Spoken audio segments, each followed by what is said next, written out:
Here we have a rational expression where we want to solve b.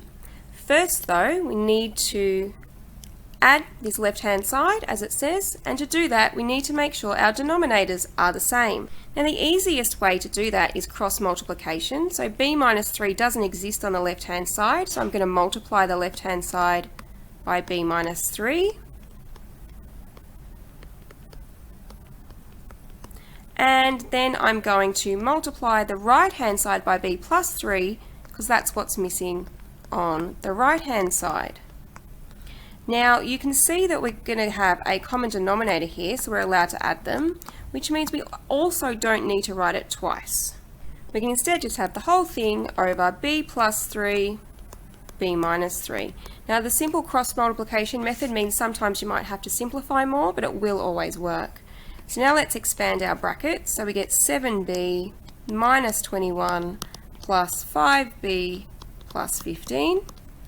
Now I'll collect like terms. So 7b plus 5b is 12b.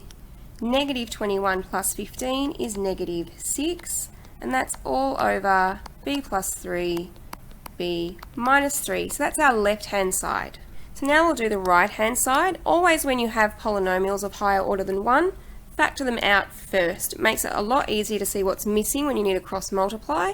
It makes it a lot easier to simplify with your cancelling and solve.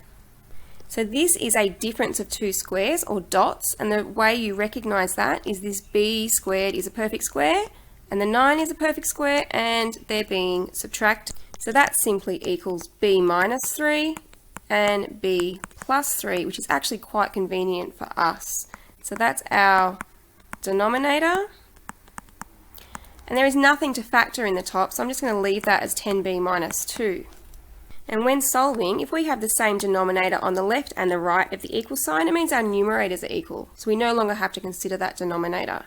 So 12b minus 6 equals 10b minus 2. Move everything around, so I'm going to add 6 here, so I get 12b equals 10b plus 4. I'm going to move the 10b over here by subtracting it, so I end up with 2b equals 4, therefore b equals 2. Now before you're satisfied with this as a solution, you need to consider the restrictions on b. The denominator cannot equal 0, therefore you need to find the values of b that would make it equal 0.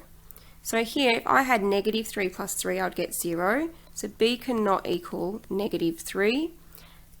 And if I have a look at this one, b can't equal 3. And it's the same for both denominators because they're identical. So these are my restrictions.